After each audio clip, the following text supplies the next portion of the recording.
So as Child Protection Week comes to an end, there's renewed commitment to protect children as incidents of violence against them continue to rise in South Africa. During his address and delivery of the crime statistics on Friday, the police minister revealed that 306 children under the age of 17 were murdered between January and March of this year, in just 3 months. For more on this, we get the perspective of Afrika Tikkun Foundation. We're joined by the CEO, Alef Meulenberg. Alef, thank you so much for availing yourself this afternoon. So in delivering these statistics on Friday, the police minister asked the question, what is going on? From the work that you do, are you able to provide some light? Thank you, Dudu, and thank you for having me on the show.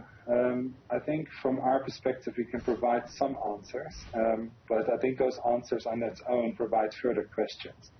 So some of the answers from what's going on is that currently in most of South African communities there is not a safe place for children, both in their homes, in their communities itself, and at their schools. And with a variety of causes. One can be seen as coming from extreme inequality and extreme poverty levels in the communities that we are in, for example. Others are broken relationships within family settings, but others are also related to a lack of enforcement of laws and a lack of prosecution of perpetrators. And then what you often then find is that perpetrators live in the house with a child, whilst if there was sufficient prosecution happening and follow-through happening when it comes to the rights of these children, that they wouldn't have to. So it's a mixed bag of causes that, in my opinion, require further questions and answers. Afrika Tikkun, just maybe if we go a step back, tell us about the work that you do and some of the situations that you come across. So we provide holistic services in township areas, from cradle to career, which includes interventions from early infancy and early childhood development settings, all the way to career development for unemployed young people. And that's wrapped around with a basket of services from a psychosocial support settings.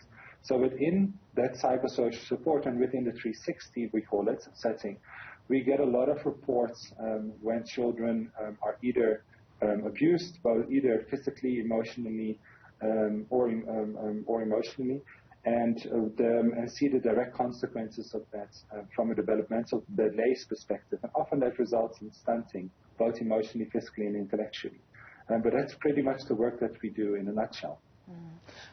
I guess maybe in just trying to find a silver lining, you know, having the spirit of a child, nothing beats that, right? Where even when things go wrong around you, you can be the happiest thing and not even know that things are going wrong. Tell us about these children that you work with. What is it that tell you? What is it that they're hopeful about? What is it that they want to do when they grow up? Who are their friends? I really like that question, Judy. I think what you realize is that every child, no matter what the circumstances are, have dreams and aspirations.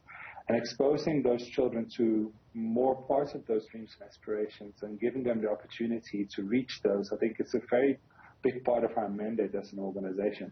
So a lot of these kids have the dream to be a doctor, the dream to be a lawyer, the dream to be a police officer, the dream to be a teacher.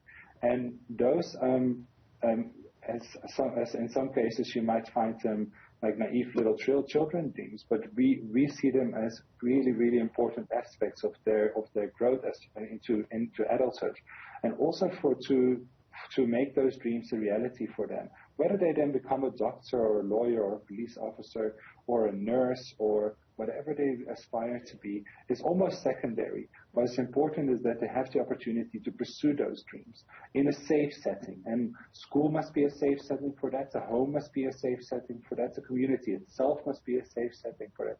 And that's really what we're striving towards, is to ensure that these kids who have those dreams, that they have the opportunity to make those reality. Absolutely. I think the words of Steve Green come to mind. May those who come behind us find us faithful. Thank you very much for availing yourself this morning. Alef Meulenberg is the CEO of Afrika Tikkun Foundation.